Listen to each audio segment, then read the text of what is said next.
Voice ఇచ్చాం. ఈశ్వరయ్య గారి యొక్క ఇదే గొప్పతనమే. ఈశ్వరయ్య గారు అలాగే మన వాళ్ళతో చాలా కార్యక్రమం చెప్పాం. ఒకటేమో తిరుపతి జిల్లా అధ్యక్షుడిగా, రెండోది స్టేట్ వైస్ ప్రెసిడెంట్గా, ప్లస్ మూడోది గిరిజన గురుకుల పాఠశాలలో ఎంక్వైరీ చేసేటువంటి తనకి పవర్ ఆయనకి ఇచ్చాం. ఓకే, మనం కూడా చేయొచ్చు, జిల్లా అధ్యక్షులు ఎవరైనా చేయొచ్చు, కానీ ఆ స్టేట్ నాయకత్వం మనకి ఇచ్చాం. అందువల్ల ఈశ్వరయ్య గారు ఖచ్చితంగా యొక్క బాధ్యతలు ఖచ్చితంగా నెరవేరుస్తారని మీరు చెప్పినటువంటి బాధ్యతలను ఖచ్చితంగా నేను నిర్వర్తిస్తాను. ఖచ్చితంగా ఆరోగ్యాలతో నడుచుకుంటా ప్రతి ఒక్కటి చేయాలనేది నా కోరిక. ఖచ్చితంగా నిర్వర్తిస్తాను. ఓకే, పాఠశాలలో అక్కడ యానాది యువకులు అంబాడి చేస్తూ ఈ పురాతనలో చదువుతారు.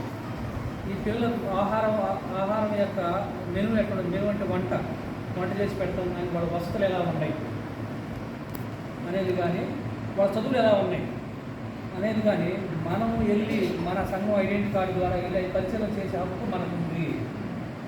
ఎవరికి ఉన్నాయంటే జిల్లా అధ్యక్షులకు ఉంది, ప్రతి జిల్లా అధ్యక్షులకు ఉండేది, స్టేట్ మహిళా నాయకులకు ఉండేది, అలా స్టేట్ అధ్యక్షులు కూడా ఉంటుంది అనమాట.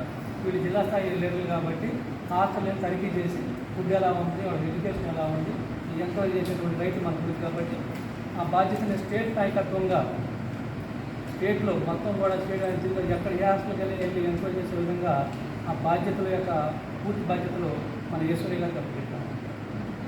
ఓకే, ఈయన ఈ స్టేట్లో, మన స్టేట్లో అన్ని జిల్లాల్లో గిరిజన గురుకుల పాఠశాలలకు వెళ్ళి ఖచ్చితంగా ఆ హాస్టల్కి వెళ్ళి ఎంక్వైరీ చేసి వాళ్ళని తనిఖీ చేసి కరెక్ట్గా లేవో పరిశీలించేటువంటి బాధ్యత కూడా ఈయనకి ఐడి కార్డు కూడా ఇచ్చాం.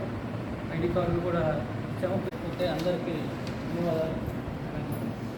ఈ యొక్క కార్యక్రమాన్ని విజయవంతంగా ఈశ్వరయ్య గారి అధ్యక్షంగా, అలాగే కావచ్చు మేడం గారి ఆధ్వర్యంలో అందరం కూడా సమావేశమై మన కులం, మన పేదరికం ఎలా పోవాలి, ఏం చేయాలి, ఉద్యమాలు ఎలా చేయాలి, ఎలా ముందుకు వెళ్ళాలి అనే అంశాలను చర్చించాము.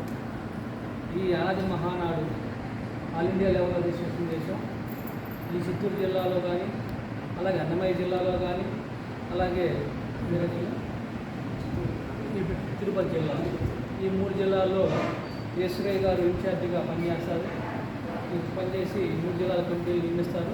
అలాగే మేడం గారు కూడా ఉంటారు. మేడం గారు స్టేట్ మహిళా అధ్యక్షుడు. ఆమె స్టేట్ ఎక్కడికైనా వెళ్ళొచ్చు, ఎక్కడైనా కార్యక్రమాల్లో పాల్గొనవచ్చు, ఎందుకని ఆమె పాత్ర ఉంటుంది.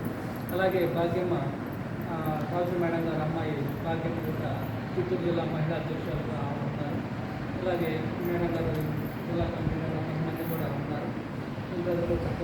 ఇలాగా ఆయన తెలుసుగా నెల్లూరు జిల్లా అధ్యక్షుడు.